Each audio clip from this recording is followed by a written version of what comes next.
নমস্কার বন্ধুরা, আমি মীরা বলছি।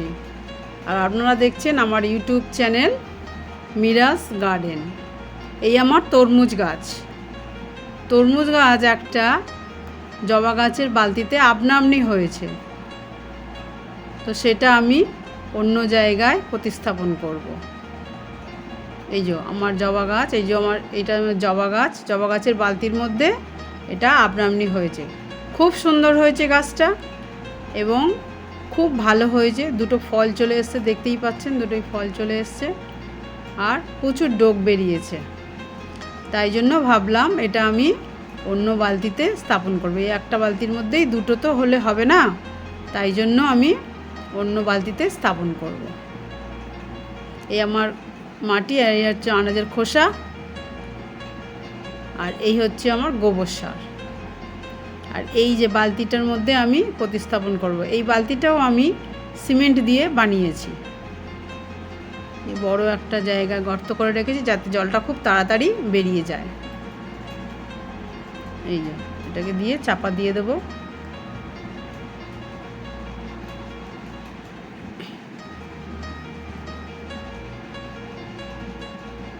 এই মাটিটা শুধু আমার পাতা পচা সার দিয়ে মাটিটা বানানো।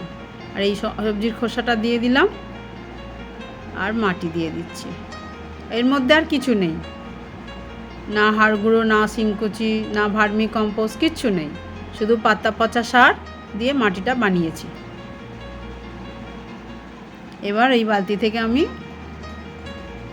গাছটা তুলে নেব।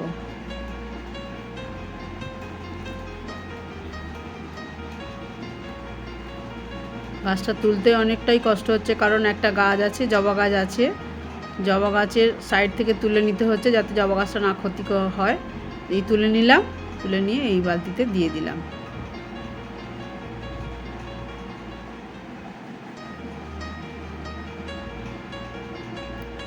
একটু গোবর সার দিয়ে দিলাম, অল্প একটু গোবর সার দিয়ে দিলাম, আবার একটু মাটি দিয়ে দিলাম।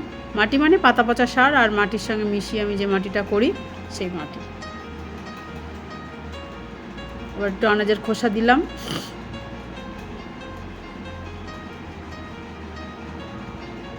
আবার একটু আনাজের খোসা দিয়ে দিচ্ছি, আবার একটু মাটি দিয়ে দিচ্ছি, দিয়ে বালতিটা পুরো ভরে দিলাম। এই বালতিটা পুরো ভরে দিয়েছি।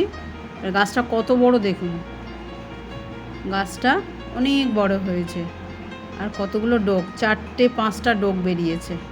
ধন্যবাদ বন্ধুরা, এই আমি প্রতিস্থাপন করে দিলাম। যদি পছন্দ হয় আমার ভিডিওটা তাহলে লাইক, শেয়ার, কমেন্ট করে দেবেন।